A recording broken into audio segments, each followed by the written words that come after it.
Hi everyone, I hope you're doing great today. So I have a very critical update for us with respect to the so-called genetically modified mosquitoes video that I put out some time ago and the new strand of malaria that is wreaking havoc across the continent of Africa and probably even beyond.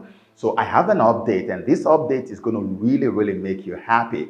But before I drop this update, let me tell you why you haven't seen or heard from us for some time now, okay? So I woke up the other day and just realized that our channel has received a strike from YouTube. A strike means that they've removed a video from my channel that violated the community guidelines. And I was blown away.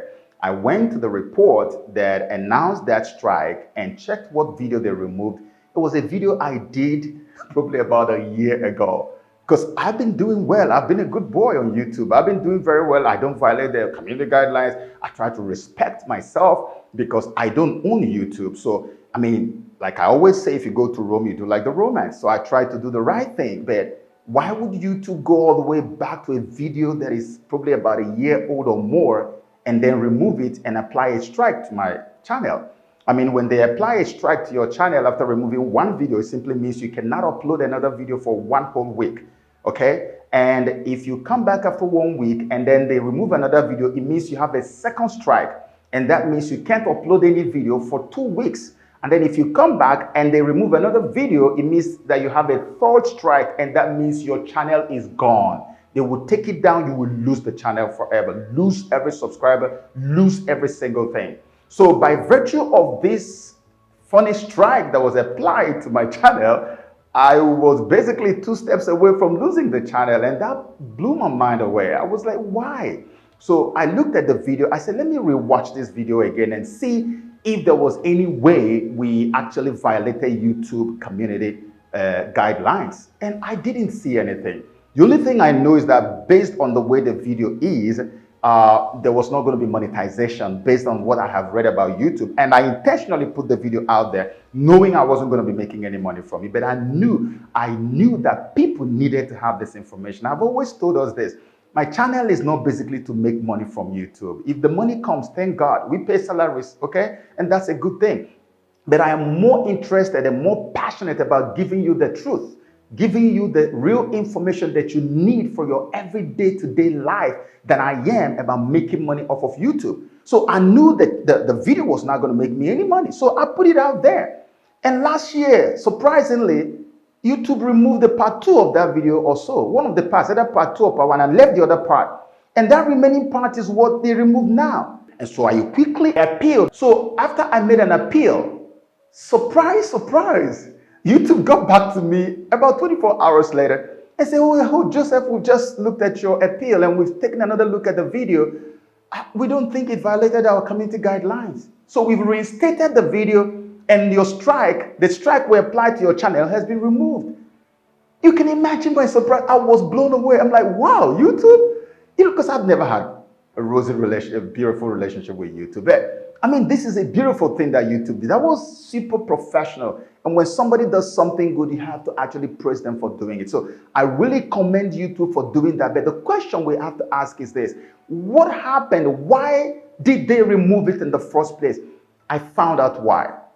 It is because there are so many aggrieved evil people who are angry that we are exposing the evil satanic show called BB Niger.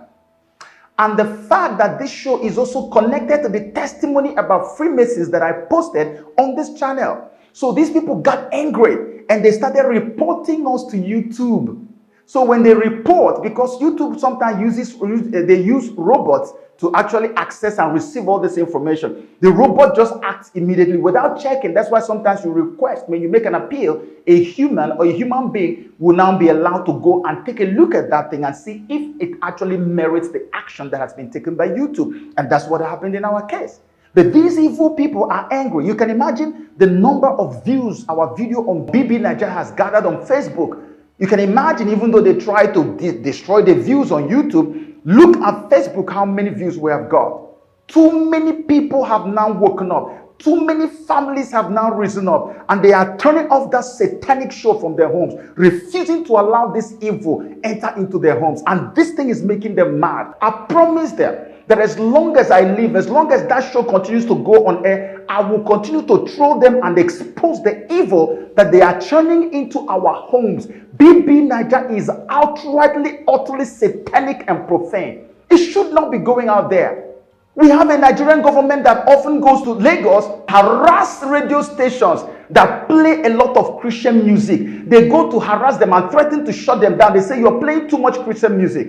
But you guys have not seen that Muslims and Christians are united in their disdain and anger and hatred for BB Niger. And yet the Nigerian government has refused to do anything about it. It tells you how evil and profane the government itself is. They are the ones who are promoting all this stupidity. You are banning things you should not ban. You are destroying things you should not destroy. But the one that is destroying the lives of your citizens, you don't want to do anything about it. Many countries have banned BB in their own place, but Nigeria will receive it. In fact, pump more money into it. The money they receive comes from Nigerians, from Christians, from people in government. But when a child does well in her exams, you don't see them. It is so evil. And so that's why I am going to call on all of you, please keep me in your prayers. These people who are reporting our channel and wishing that our channel be taken down, if they see a way to do more, something worse to me, to us, they will do it. Pray for me, pray for us. We have to have each other's back, okay? This is why we are a community. We must have each other's back. We must pray for one another. I pray for you. I go through so much to give you the information that I share with you every day. You know that the devil hates me like there's no tomorrow. You know he's not happy with what I'm doing. You cannot just sit there and say, well, Brother Joe is fine. No, pray for me. I need your prayers. Look at, I told you people what happened to us when we were editing the video on TB Joshua some time ago, when almost all the materials we shot were disappearing from the system. It has happened again. There's a new video we're trying to launch now. My editor has already gotten used to this thing right now. We shot a video, about 35 to 40% of the clips we shot that we have already seen, downloaded, placed inside folders. All of them just disappeared right when we were about to use them. Everything I'm telling you is not movie. This is happening live every day. If the enemy has a way, he will do worse. But he will not, because I am covered by the blood of the Lamb. And I also need you to pray for me. Pray for me and my team. We need your prayers. Now, that said, let me tell you why exactly I'm making this video, as I said in the intro.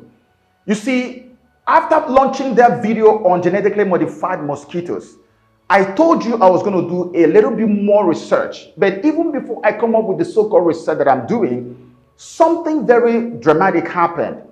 I watched someone who was going through this problem, this evil malaria that is killing people left, right, and center.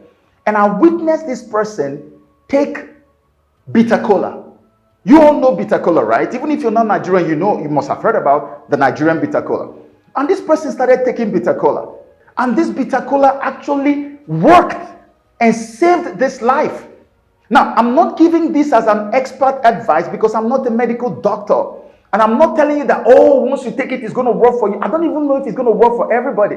All I know is that somebody has taken it, it works for the person. And so I'm telling you right now, maybe if you're going through this fever that after treating, it will come back the next day, you treat it again, it will come again. This one that comes with headache and all kinds of nonsense, please, if you can find bitter cola, no matter where it is sold, no matter how much it is sold, please go and get it and start eating it, at least 1 or 2 in a day. And let me tell you something that also made me not to be too surprised about this bitter cola. So this is a personal experience I had. I had traveled home to my home state in Enugu. I'm from Enugu State in Nigeria, right? So I went home in this season. That was before the whole COVID-19 vaccine and all that stuff happened. So I went to the airport because I was going to leave from Enugu to go to another country. So I went to the airport. I went to the medical department. And I told the woman, I said, what vaccines do you have here? She told me the normal vaccine. Of course, there was no COVID anything. So I said, I've never really taken this vaccine. And I have the way of getting my yellow fever or whatever paper without even taking any vaccine if I wanted to. But my PA was saying, sir, do you want to take it? I said, yes, I want to take it. I want to be a guinea pig. I said, but they can give you the, I said, no, I want to take the vaccine. So I wanted to check something. So I went to the woman, I said, so what do I need to have in place to be able to take the vaccine? What instructions do you have for me? Because I'd heard something before. So the woman told me that immediately after taking the vaccine, that you should never dare to eat bitter kola before God and man. That was the only instruction she gave me. I said, oh, so after taking the vaccine, I shouldn't eat bitter kola. I said, madam, do you have any reason why I shouldn't eat bitter kola? She said, no, that is what the authorities say we should tell everybody who is taking the vaccine. And I laughed. You know why? Because bitter kola is an organic natural neutralizer. Not just that it cures fever, it neutralizes this funny thing. So what I did was I said, give me the injection on both of my arms. She put the injection on my arms, and I immediately left there. I took the bitter kola and ate it. And I ate it, and I ate it, and everything. The usual reaction that people were getting, I did not get it. No, I'm telling you, this is me. I did not get that, not even for 1 second. So this is just a backstory. It has nothing to do with anything. But I'm just telling you about the power of bitter kola. If the health authorities will be telling people not to take bitter kola after taking the normal vaccine, not even the COVID vaccine of today, but the normal vaccine, then you should know that there is something about this bitter kola. So, like I said again, let me repeat this so people will not say that Joseph Okechukwu is prescribing something. I am not a medical doctor. This is not an expert advice. I am not saying that I have found a cure to the malaria that is killing people. I'm only sharing with you as a brother who is concerned. Something that I witnessed happen to someone and it worked. Hopefully, it's going to work for you too.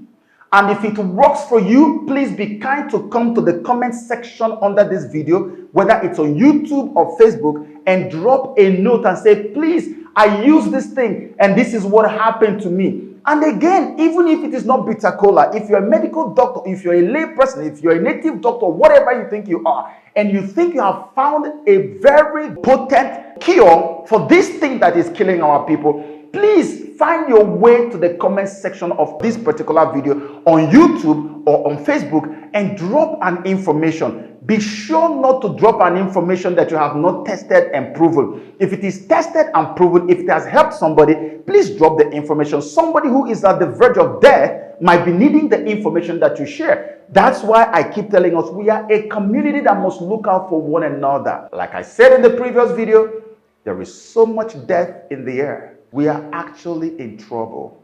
But the God who saves those who are in trouble will never let us alone. So let us also keep on praying, despite whatever we may have found out from bitter kola or whatever solution you may come up with. The greatest weapon against this wickedness is prayer. Let me make it clear to you, prayer. Pray like you've never done before. Study your Bible. Draw close to God. Live right. Live morally right. I have never seen anything that worked magic like when you live a morally chaste life.